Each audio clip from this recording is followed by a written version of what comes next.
Welcome, ladies and gentlemen, to Commodity TV, and we have now our new Corona studio here due to the virus. We are also under the shutdown, and we have today now here online directly from England, Mark Child, the chairman and CEO of Condor Gold, and they had some fantastic news about a new permit. So, Mark, how are you today? I'm fine, thanks. Good to see you. Yeah, so yesterday you had a fantastic news. So let's talk about it. What was the reason for the new permission of the La Mestiza, I think is the name of the project, right? Yes, that's one of the feeder pits. We've just permitted that. And the significance is that it takes our permitted gold to just over 1 million ounces of gold, mineral resources, including a mineral reserve, permitted for extraction. So that's a nice headline to get. Absolutely. Is there a time limit on it, or how does that work? But how does this permit look like? Well, we already have permitted the main pit, which is 900,000 ounces of gold at 3 grams. And with that, we have already permitted the processing plant, the tailings, the explosives, the offices, all the mine infrastructure. This feeder pit is 120,000 ounces at 8 grams, 8.7 grams. So it's super high grade.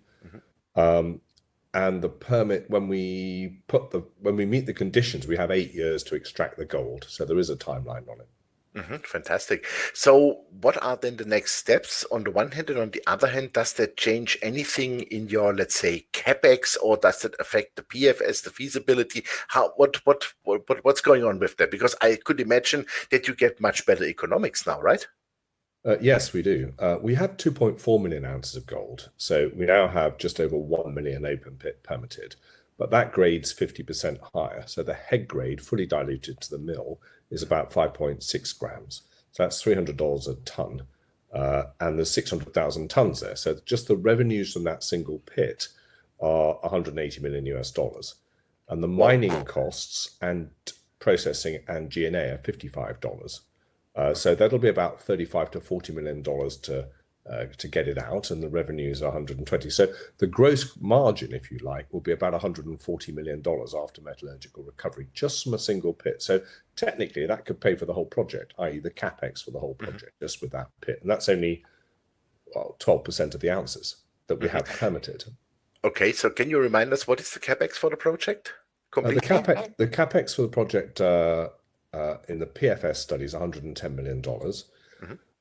We permitted this pit, Mestiza, and we have another pit being permitted, which we expect to announce in the next 2 weeks.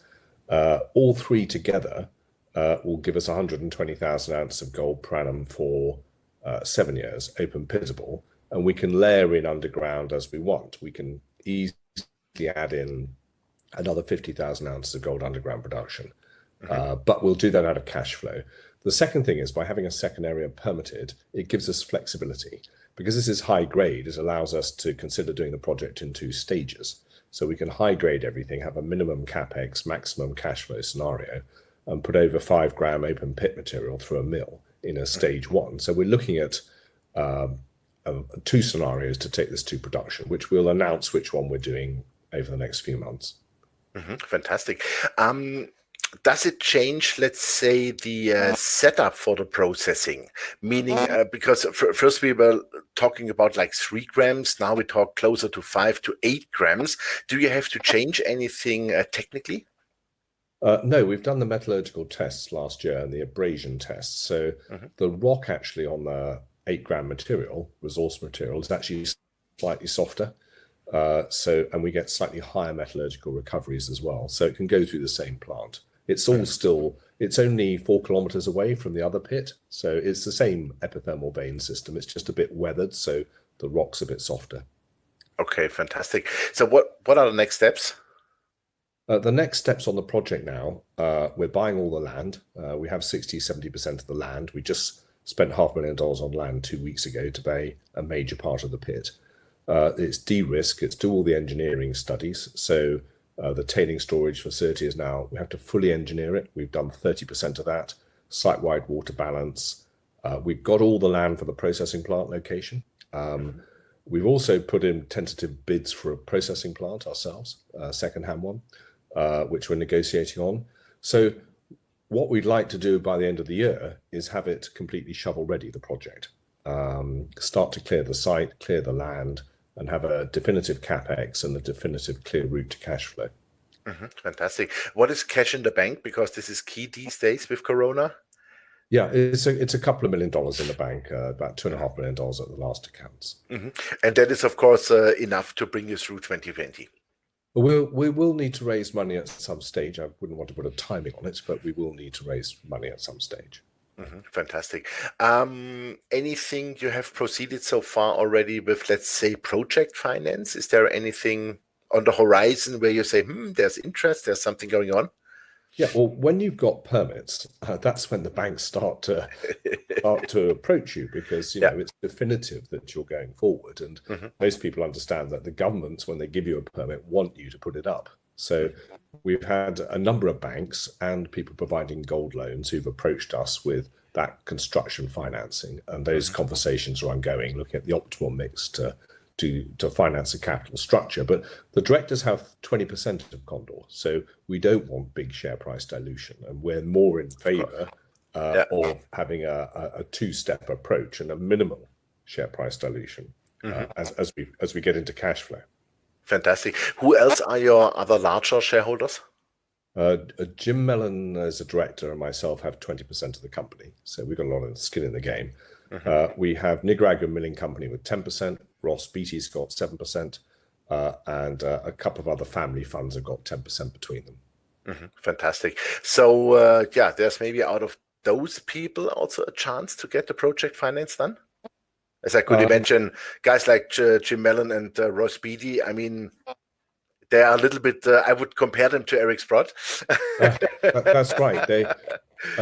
Certainly Jim Mellon has been extremely supportive, and the last funding round bought another 5% of the company, and has indicated he'll continue to support the company and probably increase his position in the company.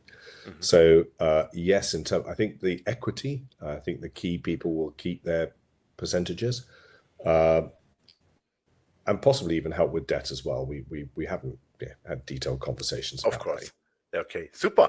Hey, thank you very much, Mark. That was a great update here shortly, and it looks to me like that you are really pushing forward the whole project. And as you said, permits are key, and probably the next 2 to 4 weeks we will see another one.